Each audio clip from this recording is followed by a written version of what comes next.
Jangan lupa like, subscribe, dan share ya.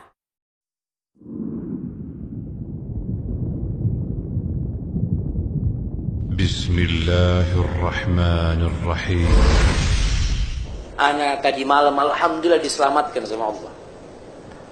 Ana naik pesawat dari Lombok, kan banyak turis. Duduk di sebelah ana perempuan pakai celana pendek. Ana ya Allah.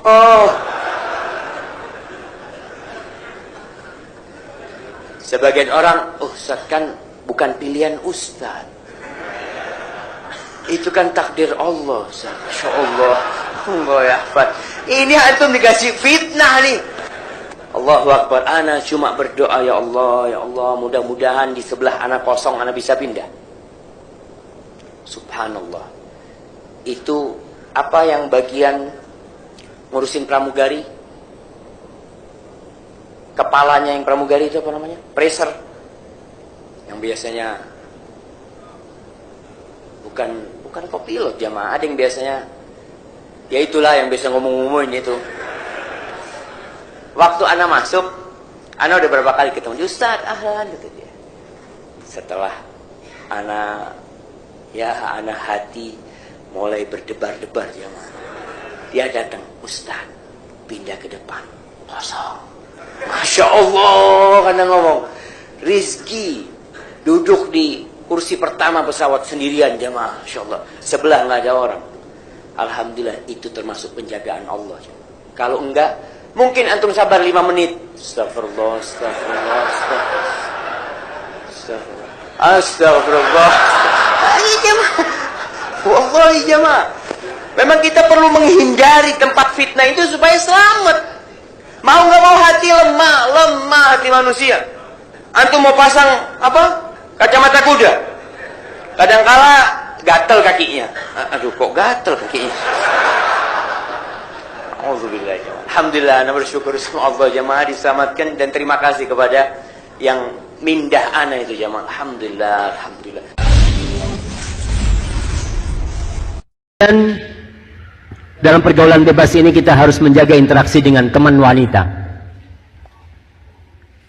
Saya ya alhamdulillah dulu di pesantren temennya laki semua.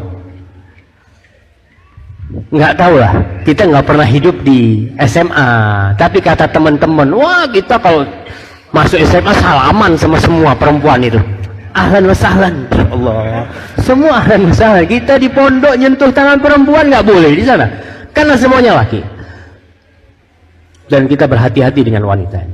Karena Rasul sallallahu alaihi wasallam mengatakan, "Ma taraktu ba'di fitnatan hiya adarru 'ala rijal minan nisa." Enggak ada fitnah yang aku tinggalkan, kata Nabi, yang lebih bahaya buat kaum lelaki daripada wanita. Subhanallah jamaah. Sangat berat sekali fitnah. Kita sudah jaga diri. Tapi mau gimana? Lingkungan kita seperti ini. Kita yang harus berhati-hati. Kemudian jangan berduaan dengan yang bukan mahramnya. Anak SD, karena di Indonesia ini kan SD-nya campur, laki sama perempuan, ya. Kemudian pakaiannya juga seperti itu merusak anak kita. Barat Amerika itu bagaimana menekan kerajaan Arab Saudi supaya TK SD itu campur laki perempuan. Kata mereka apa? Ya biarlah, kata ini kan masih anak-anak, katanya. Memang masih anak-anak, mungkin kalau kelas 3 ke bawah mungkin, tapi kalau sudah kelas 4, kelas 5, kelas 6 sudah harus dipisahkan. Karena laki perempuan ini kalau dekat nyetrum, Mbak. Plus sama min gitu kan, itu langsung bisa nyetrum. Makanya kenapa harus hati-hati antum kalau mau ketemu sama teman perempuan, jangan berduaan. Harus ada orang ketika kok memang ada perlu, ya seperti itu, nggak boleh berduaan. Apalagi yang namanya pacaran, nggak perlu bicara masalah hukum pacaran. Anak SD ditanya, tanya antum sama anak SD kelas 4 lah, kelas 5, Dek, pacaran apa hukumnya? Oh haram, dia itu sudah tahu. Karena memang secara fitrah jamaah, dia kan biasanya kalau masih kecil itu dipasang-pasangkan gitu ya. awakmu be. Hah? Seperti itu kan. Itu anak kecil, dia enggak mau aku gitu kan. Enggak mau. Anak kecil udah tahu. Ketika besar dibiarkan, habis ya mau. Tahun berapa ya? Tahun 90-an. Saya baca Radar Jember waktu itu. Radar Jember Jawa Pos. Disebutkan bahwasanya kehidupan di mahasiswa itu, katanya mahasiswa yang perawan itu 93% nggak perawan kan? Katanya seperti itu. Wallahu a'lam bishawab. Karena orang tua nggak pernah tahu sama anaknya, sama siapa dia berteman, dengan siapa dia keluar, apalagi di kos-kosan. Saya berjumpa dengan seorang dokter yang sudah bertobat. Dia cerita, dokter perempuan, ya Allah Ustaz, kehidupan kampus itu na'udzubillah min dzalik, seperti itu. Beberapa waktu yang lalu di Surabaya ada anak SMP jadi apa? Jadi pelacur. Biasa kalau jadi pelacur. Na'udzubillah min dzalik. Jadi mucikari. Anak SMP jual teman-temannya. Dia karena bisa beli HP, beli ini, temannya ente mau, kalau mau dijual temannya. Na'udzubillah min dzalik. Dari bekasnya. Karena anak laki sama perempuan berduaan dibiarkan sama orang tuanya, itu bermasalah sangat besar sekali. Rasul sallallahu alaihi wasallam mengatakan, iyyakumud dukhul 'alan nisa. Hati-hati kalian, jangan masuk ke tempat-tempatnya perempuan. Jangan masuk ke tempat-tempatnya perempuan.